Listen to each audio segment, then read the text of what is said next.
What's up, guys? This is Jeremy from MTG Headquarters, youtube.com/MTG Headquarters, bringing you another unboxing video. We're generally unbox kind of like one of everything. You know, I'm not going to probably unbox 2 fat packs or 2 event decks. I may do more than 1 booster box just because, you know, I buy them anyway, and now that I'm getting back into the game. Last time I really played Magic legitimately was like 5th edition. If you can believe that. That's over 10 years ago. I'm just getting back into it here with really 2012, Innistrad, Dark Ascension. These are basically my new sets. So like M13 or 2013, that's going to be like my first official new core set. But here's 2012. The fat packs are just great, especially if you're getting back into Magic after a while, because it comes with like 9 booster packs, which are always, obviously that's always fun. It comes with a card box, so you can, you know, store your cards. It comes with a 20-sided dice, and then you've got 80-card land pack. So you have all the lands that you need to build really almost any color deck you'd want. And this is just great. I just love these. It's, you know, I think they're about 30 bucks, if I'm thinking of that right. So it's just a hair more than maybe if you were to buy the packs, but so we'll take this off here. Another thing these fat packs come with is a player's guide, and then also you'll see inside here, if we go to the back, you have a breakdown of every card in the set. This is like one of the most helpful tools I've used, being like back in the game now. Just understanding what cards do. If you know, if you're at a tournament or you're playing with friends, you don't want to be like reaching across the table all the time and annoying them. Be like, hey, can I see this card? You could even keep this next to you, so you just look at their card and then you pull up the card in here so you know what it does and you don't look like a total noob. You can just like pretend that you're reading this or whatever. And then in the back they actually have a card checklist, so you know as you work to complete your set. So that's really neat. At first when I saw it, I was like, oh, it's just a pamphlet, but after a while you kind of realize that it's really helpful. Once you open it up, you've got like little deck boxes. You know, if you're really going to be toting your decks around, these aren't going to cut it. I mean, you're going to want something that is a little more protection, has a little more protection. But these are great for, like, you know, if you take care of your decks or you carry them in a bag or something like that. And you see here's the first pack of 1, 2, 3, 4, 5 boosters, and then there's a guide in there. And then here is your land pack, and then another 4 boosters. And what's fun about our fat pack unboxings is that I'll actually open up these boosters and show you what I get. It's kind of a fun ride. So I'll open this up just so you know. Obviously it's just land. However, it's all part of the fun. I'll tell you, there's nothing more embarrassing than wanting to build a deck and then not having enough freaking land of the color that you want. It's happened to me this week. So you just have, like, you know, all your colors of all the lands. Huzzah. Alright, so inside here too, you've also got a pretty cool, like, 20-sided. Again, what I like is that they try to, it seems like, you know, as I go through the event decks and even like Innistrad stuff, it seems like I've very rarely gotten a 20-sided that looks the same. So I'm kind of like accumulating these 20-sides, which are great. If you know, obviously for your life counter, I still prefer pen and paper for that, but counting tokens and all that other annoying stuff, extremely helpful. So inside here, you've got your how to play guide. Just, you know, Wizards really does a great job with the stuff they include. The game is complicated for a newcomer, and with each new set, there's new stuff to learn. So, you know, it's nice that they have a little guide for people. It's been a long time since I played Magic. Like I said, 4th, 5th edition. Back then it was a big deal. Like dual lands, royal assassins, things like that were like, you know, big money cards. So I'll just share kind of the rares with you, uncommons, from here, the core set. Smallpox, we've got Stinger, Fling, Spider. Oh, the first pack I opened was a Planeswalker, so that's pretty cool. This is, you know, somebody was telling me that they're a little more common in the core stuff, but we've got Gideon Jara here, or Juara, 5 mana, it comes in with 6. You can add 2 tokens, and during target opponent's next turn, creature that player controls attacks Gideon Jara if able. You can take 2 off, and you can destroy land or destroy target tapped creature. And then for 0, until end of turn, Gideon becomes a 6/6 human soldier creature that is still a planeswalker. Prevent all damage that would have been dealt to him this turn. Pretty awesome card. I'm pretty excited to get that in the first pack. I know I don't sound super excited, but that's because it's late, and I'm really hoping to do some deck building tonight. But I want to do these videos for you first, and I'll go back and then look through everything. So in our second pack, we'll cut down to the important things. We've got a rare Rites of Flourishing. This is 2 colorless, 1 green.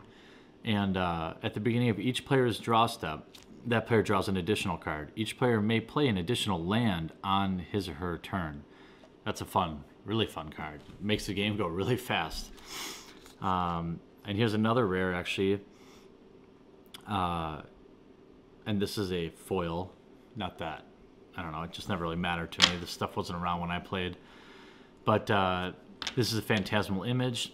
Can enter the battlefield as a copy of any creature on the battlefield, except it's an illusion in addition to its other types, and gains when this creature becomes the target of a spell or abilities. Sacrifice it. Fun little. It's nice to get 2 rares. This is fun because the stuff from M12 or the core set really is the only thing that I really remember. Some of the cards like Incinerate, very similar to a lot of cards I remember playing. It's funny because I came across a Royal Assassin earlier in a booster pack, and I was like, ah, Royal Assassin! And then I looked at it, and I think it was like uncommon or something. I was like, man, I would have crapped my pants 10 years ago to get that card. So the rare here is Lord of the Unreal, 2 blue mana. Illusion creatures you control get +1/+1 and are hexproof. Pretty interesting. Never really been a big blue guy, to be honest with you. I don't know why. I don't have anything against it. I never really got into blue. Lifelink. It's a great card. Great artwork. The rare here is a dual land. I love these things. Again, I'm like, you know, being old school. Like I remember Taiga and dual lands like that. But shoot, like now, you know, multicolor being practically a necessity for a lot of the more popular decks. Getting a dual land is always nice. Maybe they're a lot more common than I know. Seems like I get them somewhat common, but I really haven't been paying attention to like which colors I'm getting a lot. I'm thinking as I get back into the game that I want to play red and black. And I can't say I remember getting any of those. So out of this pack, we'll go straight to the good stuff. Oh, it's a Royal Assassin. It's funny, I was just mentioning that. This is like one of the most fun cards that I remember. It was just, I mean, it's just awesome. You know, tap, destroy target tapped creature. I mean, it just hangs out back there. You're not going to attack with this guy or anything, but you get two or three of these babies out, you're just picking them off every turn. You know, outside of facing a token deck or something like that, you're going to... It's just, I don't know. It's a great card. There's certainly a lot more cards nowadays that can take something like that out pretty easily, but maybe that's why it's more common. Here we are on the 5th or 6th pack here. Here Here we've got Warstorm Surge. It's an enchantment for 6 mana. Holy cow. Whenever a creature enters the battlefield under your control, it deals damage equal to its power to target creature or player. That's pretty awesome. So every time you put out a 5/5, you put out a 3/3, it's still there chilling, but you also can ping the other guy. You can send 5 to their face, 3 to their face. Every time you cast them, it's like, I like that. It's reinforcing my want to play black and red. Here on the 6th pack, for the uncommons, we got Turn to Frog. That one's got one of the great captions. Reassembling Skeleton and Master Thief. And then here we've got another dual land, Drowned Catacomb. This is black and blue. And a zombie token. Whew, thank goodness. You know, one thing they could probably include in these fat packs is just a nice run of all the tokens. I mean, why not, right? I mean, if you're going to include 60 land, then include 20 tokens too, so I don't have to get them in my packs and you don't have to waste everyone's time. In this pack, we go down to the rare. Oh, we've got another Planeswalker. We've got Sorin Markov. This is, whoops. Hopefully you can see this stuff okay. This is a mythic rare Planeswalker. You can add 2, and he deals 2 damage to target creature or player, and you gain 2 life. You can take 3 off, and you can, oh man. Take 3 off, target opponent's life becomes 10. That's hilarious. I mean, it's a 6-drop, so odds are they probably don't still have 20 life left. It's not going to be like, you know, absolutely brutal. That's probably why it's, you know, it's just only, you know, take 3 off. But then here's take 7 off. So like after 2 turns, for example, you control target player during that next player's turn. Oh, Sorin Markov. Now I can definitely say I'm playing black. There's no doubt. 2 Planeswalkers in, what's 8 packs. So that's not too bad. I'm assuming. I don't know. Our last pack here. For our rare, we've got Adaptive Automation. As Adaptive Automation enters the battlefield, choose a creature type. That's for this card, right? Adaptive Automation is the chosen type in addition to its other types. Other creatures of control of the chosen type get +1/+1. So if you had this in like a vampire deck and you say, hey, he's a vampire, all your vampires get a +1/+1, plus he actually becomes a 3/3 instead of a 2/2. And then we've got a zombie token and a mountain. Wow. Okay, so that is a 2012 core fat pack. I'm pretty pumped to get Sorin Markov here. Amongst the other, I think whatever the other Planeswalker was, if I remember right, he was blue. That's probably why I wasn't so pumped about it, but not a bad pack. Got some, I love to play blue and red. Black and red. But maybe flat black is not so bad. Hit comment down below and let me know. So we've got a ton of other videos coming. You know, we're gonna try to release a couple a week. So make sure you hit the subscribe button up on top. Obviously it's free, but then you can be notified when we upload stuff. And then for subscribers, like once you subscribe, let us know if there's something you want us to take a look at.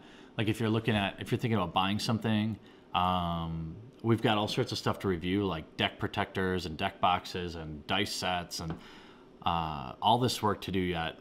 But you know, if you've been looking at something or you're wondering, hey, where should I spend my money, or should I, you know, are these deck protectors better than the other ones? I know they're cheap in comparison to packs, but you know, subscribe and then just comment below or send us a private message or a message on YouTube here, and we'll do the best we can to help you out. And thanks for watching. Thanks for your time, and hope you liked it.